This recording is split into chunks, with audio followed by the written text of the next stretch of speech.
Your TI-Nspire makes really quick work of confidence intervals like this one. So in this example, we want to find the 95% confidence interval for the daily average phone time. And we've got this data. So we've got 28 in our sample mean is 4.65, and we have a population standard deviation of 2.48. Now this first one has statistics already computed for us. I'm going to do a second one that has data in it. Now before we put this into the calculator, we need to decide if we're going to be using a T interval or a Z interval. This really means that we're answering this question. Do we have a population standard deviation? In this case, the answer is yes, which means that we're going to be using a Z interval. Okay, so let's do that.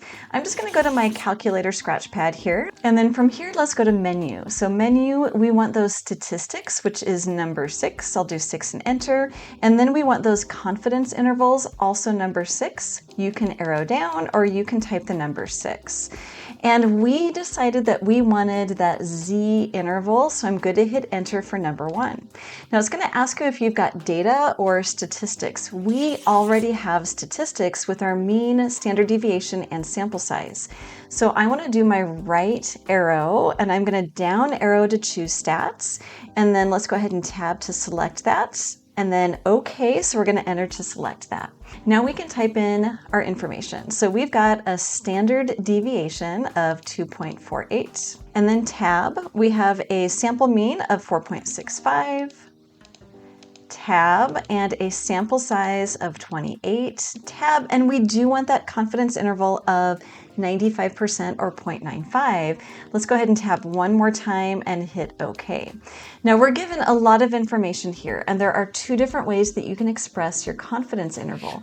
One of those is with an inequality. So for the inequality, we would say that with 95% confidence, mu is between that 3.73141 and the upper 5.56859. But we could also express our confidence interval with our point estimate, which is our sample mean, plus or minus that margin of error. So the second way we could express this is with 4.65 plus or minus that margin of error of 0.918588. As promised, here's our example with data. We want to find the 90% confidence interval for the average coffee price. So let's say that 5 students walk into class and this is how much they spent on their coffee. We want to put this into a spreadsheet. So I'm going to go back to home, and then we are going to choose a spreadsheet. So let's just go ahead and arrow down and then over to that spreadsheet and then enter. I want to give this a name so that I can recall that data. So I arrow up to the very top, and I'm just going to call this, let's just call this cost. And then enter. I'm going to arrow down one more time so I can start to type my data in.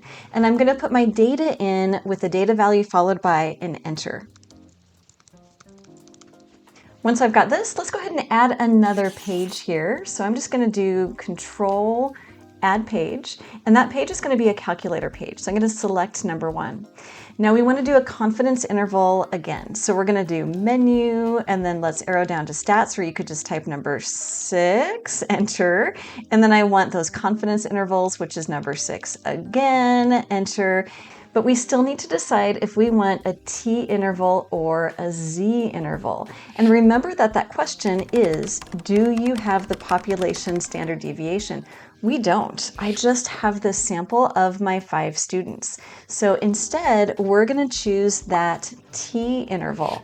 So let's arrow down to choose that T interval and then enter. Okay, so the default input method is data, and that's exactly what we've got in this example. Let me tab to OK and then enter.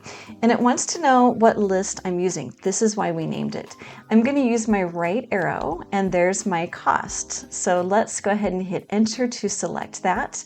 Tab, frequency lists, all of these prices are just for 1 student, so we're going to leave that at 1, but I do need to change that confidence level. This time we wanted 90%, so I'm going to change that to a 0.90. Let's go ahead and tab, and then for OK we hit enter.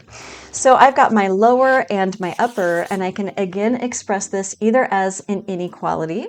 So with 90% confidence, the average coffee price is between $4.72 and our upper $6, and if I round that, $6.46. If we want to express this instead with our point estimate and margin of error, we're going to use that X bar. So we're going to say, with 90% confidence, our average price is $5.59, plus or minus that margin of error. We'll round that to 0.87 or 87 cents. What else do you want to learn about your TI-Nspire? Let me know down in the comments. I've got another video for you here.